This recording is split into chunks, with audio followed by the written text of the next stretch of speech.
अस्सलाम वालेकुम। खैर मक़दम किया जाता है आपका SKN यूट्यूब चैनल पर। आज की वीडियो में हम देखेंगे वेब सेट का पेपर देखेंगे। इसमें कुल हम 10 सवालात हल करेंगे, 10 से 15, लेकिन पूरा एक्सप्लेन करते हुए। और ये 10 के अलावा आपके क्वेश्चंस 10 से 15 होंगे, लेकिन आपको बहुत सारा क्या है सीखने को मिलेगा और बहुत सारे क्वेश्चंस बनेंगे। तो आइए शुरू करते हैं आज की वीडियो शुरू करने से पहले अगर आप हमारे चैनल पर नए हो तो चैनल को सब्सक्राइब करें और बाजू बेल आइकन पर प्रेस भी कर दें, ताकि जब भी न्यू वीडियो अपलोड होगी उसका नोटिफिकेशन सबसे पहले आप ही को मिलेगा। तो पहला सवाल है यहाँ पे, लफ्ज़ पाली संस्कृत के किस लफ्ज़ से निकला है, ये बताना है। तो यहाँ पे आंसर की तरफ बढ़ेंगे हम, और आप भी कमेंट बॉक्स में आंसर ज़रूर दे। तो इसका राइट आंसर होगा पंक्ति। और ये लफ्ज़ जो है पाली संस्कृत ज़ुबान का लफ्ज़ है और हिंद आर्याई ज़ुबानों की एक ये शाख है। संस्कृत की बिगड़ी शक्ल है ये पाली, और बुद्ध मत की किताबें इसी ज़बान में क्या है लिखी गई हैं। पाली ज़ुबान में लिखी गई है बुद्ध मत की किताबें। दूसरा क्वेश्चन है यहाँ पे, ऋग्वेद के सबसे पहले मंत्र आर्यों के दाखिला हिंदुस्तान से क़ब्ल लिखे जा चुके थे। ये उस ज़ुबान में लिखे गए हैं जो हिंद ईरानी ज़ुबानों की माँ थी। ये कौल दिया हुआ है, आपको बताना है कि ये कौल किसका है। इसका राइट आंसर है यहाँ पे ये ग्रेसन का कौल है। इसके बाद आगे बढ़ेंगे हम। यहाँ पे देखिए तीसरे सवाल में दिया हुआ है, अदबी प्राकृत के ताल्लुक़ से कौन सा ज़ुमरा सही है, ये बताना है। तो ए में है यहाँ पे महाराष्ट्री, शोरसेनी, मागधी, अर्धमागधी और पिशाची।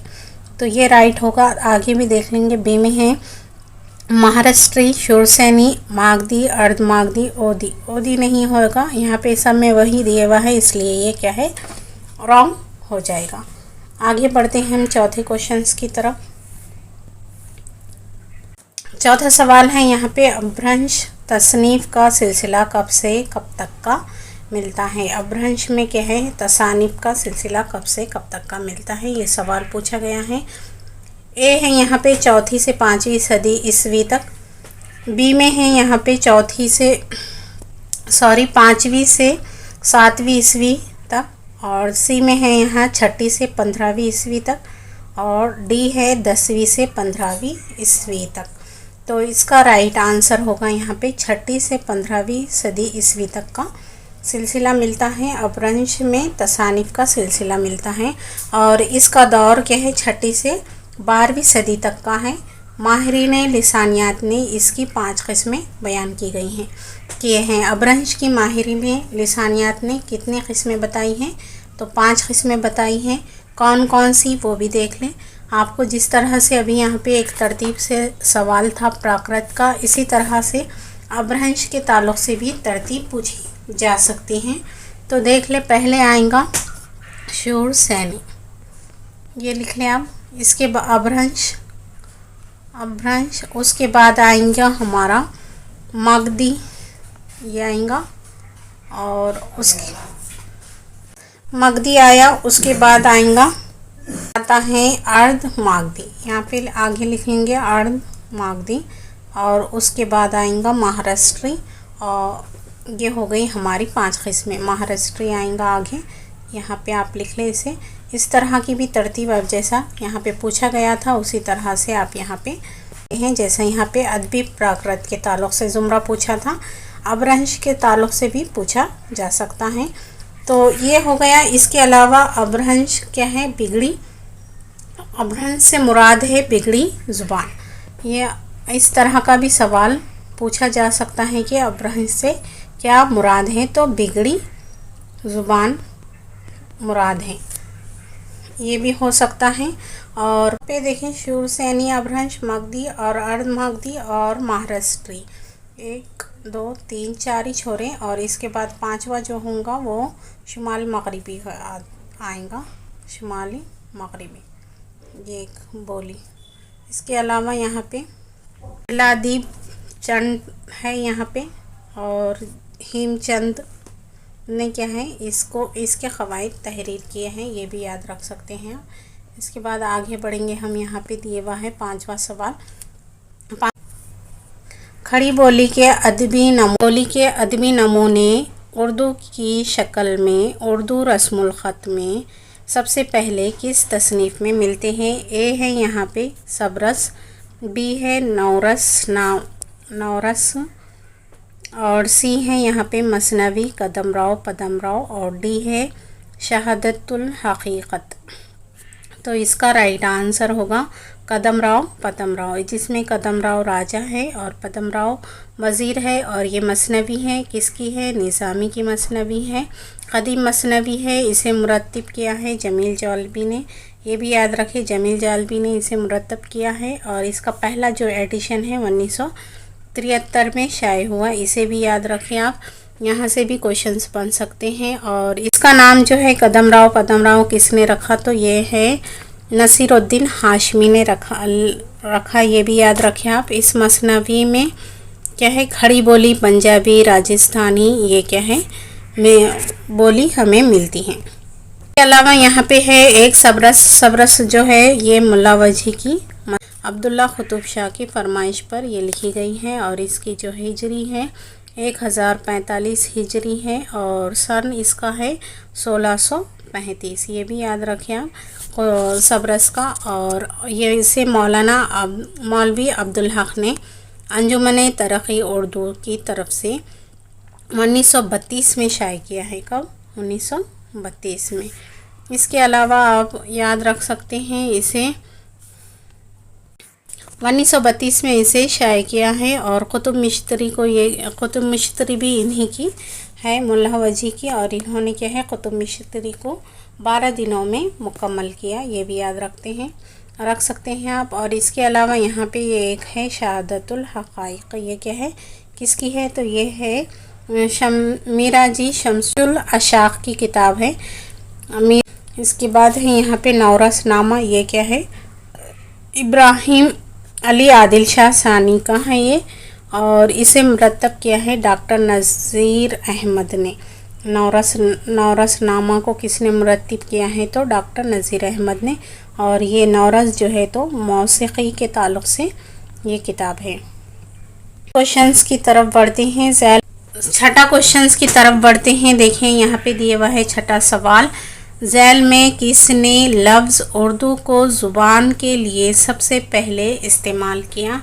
ए है दर्द, बी है यहाँ पे वली और सी है मुसहफ़ी और डी है यहाँ पे मीर तक़ी मीर। तो इसका राइट आंसर होगा मुसहफ़ी ने सबसे पहले इस्तेमाल किया है।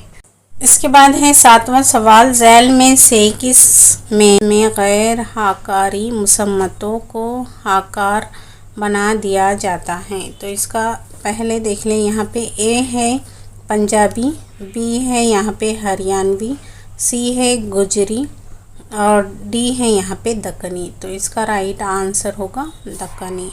इसके बाद 8वें सवाल की तरफ बढ़ते हैं। यहाँ पे 8वां सवाल है। यहाँ ज़ैल में से सही जोड़ की हमें निशानदेही करना है।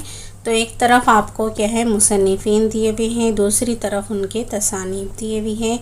यहाँ पे ए है यहाँ पे महमूद शिरानी, बी है यहाँ पे 2 में है नसीरुद्दीन हाशमी और 3 में है मसूद हुसैन खां, 4 में है यहाँ पे सैयद सुलेमान नदवी।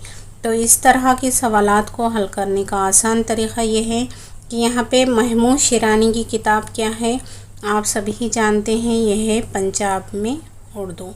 तो ए का 2 जिसमें है वो ऑप्शंस क्या है दुरुस्त होगा। तो यहाँ है, इसके अलावा यहाँ पे नहीं है, इसके बाद नीचे भी नहीं है और डी में भी नहीं है। तो इसका राइट ऑप्शंस क्या है 1 होगा। अब इसे जोड़ लेंगे हम। नसीरुद्दीन हाशमी की किताब है दक्कन में उर्दू, मसूद हुसैन खां की है दहली नवाही दहली में उर्दू और सैयद सुलेमान नदवी का है वादिये सिंध में उर्दू। तो ये इस तरह से इसे हल कर सकते हैं आप। 9वां सवाल की तरफ बढ़ते हैं। इसमें दिया हुआ है ज़ैल में से कौन सी आवाज़ हल्की है? हल्कवी है। ये अगर नहीं है होना चाहिए था, हल्की आवाज़ों से पूछा है तो इसका राइट आंसर नहीं होना चाहिए यहाँ पे सवाल में, और इसका आंसर होगा यहाँ पे काफ। यहाँ पे आइन और गैन और ये खा, ये क्या है? हल्की है, यानी हलक से निकलने वाले आवाज़ें हैं, और हलक से अदा होने वाली आवाज़ों में आता है हमज़ा, हा, आइन, हा, गैन, खा। और इसे भी डिवाइड किया हुआ है 3 हिस्सों में। जैसे यहाँ पे ये है ये गैन, आइन, हा, ये जो है हलक, ये निकलता है वस्त से, या वस्त हलक से निकलता है, और दरमियानी हिस्से से, यानी दरमियानी हिस्से से। और ये गैन खा, ये क्या है? अदना हलक से, यानी मुंह की तरफ से निकलता है। और हमज़ा हा, ये निकलता है अक्साई हलक से, यानी हलक के आखिरी हिस्से से निकलता है, इस तरह से। अब ये थोड़ा सा सवाल हलकी के तौर पर पूछा गया है, या कोई और लफ्ज़ है, ये समझ में नहीं आया, आप इसे कमेंट बॉक्स में ज़रूर से बताएं। 10वां सवाल और इस वीडियो का लास्ट क्वेश्चन रहेगा हमारा, ज़ैल में से कौन सा अलहाकियाना से मुताल्लिक़ नहीं है? ये सवाल है। ए है यहाँ पे साबिक़ा, बी है यहाँ पे ज़ेरे सती, और सी है यहाँ लाहिक़ी, और डी है वस्तिया।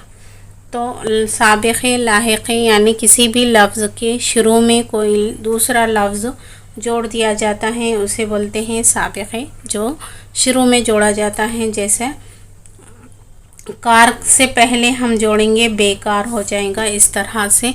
और लाहिक़ी यानी किसी लफ्ज़ के आखिर में कोई दूसरा लफ्ज़ जोड़ा जाता है आखिर में, तो वो होगा यहाँ पे जैसे यहाँ पे दिया हुआ है शान, इसे जोड़ शानदार बन सकता है, इस तरह से, यानी आखिर में जोड़ा जा रहा है, तो ये लाहिक़ी हो जाएंगे।